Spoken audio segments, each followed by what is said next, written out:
Conservative darling Senator Mark Peake rang in the second week of Virginia's legislative session with a bill to limit early voting that he brought before the Senate's Privileges and Elections Committee. SB 42 would have limited Virginia's early voting period from 45 days to 3 weeks.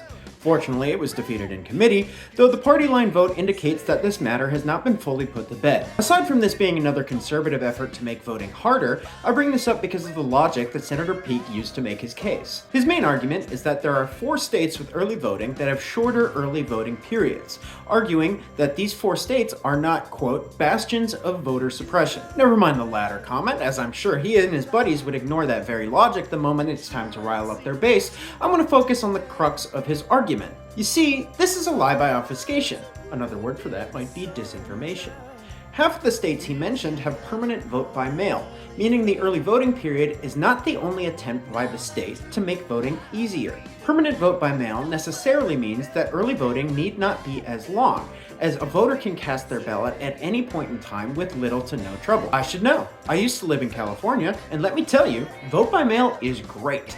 Something tells me that Senator Peake wouldn't agree with that, though. Senator John McGuire III, my third favorite John McGuire, see last week's video on session wrap-up, also had to get his name into the news. Speaking in defense of SB 45 and SB 81, both of which would limit voting rights, Senator McGuire said that, currently in America and across Virginia, the majority of Americans don't trust our elections. This is true. On the right.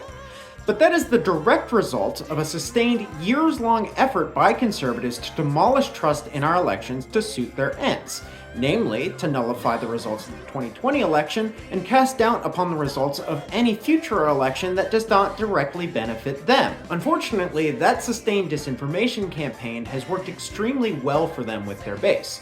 That's something I'm going to explore in a later video series. But no, it is not true that a majority of Americans nationwide or in Virginia don't trust our elections. It is true that fewer than 50% of Americans have, quote, great confidence in our elections, but that is not the same thing. Now, electoral trust is absolutely a problem that we must reckon with, but in this case, McGuire is lying, a tactic that is pretty on brand for him. I'm going to continue to track Virginia's legislative session and point out these lies whenever they come up. It's important that we stay on top of disinformation, and even more important that we hold power to account. So, if you want to stay on top of everything, consider following me. If you would consider giving me a like and sharing with anyone you think should see this, that would go a long way in helping aid my mission. Thanks for watching. I'll see you next time.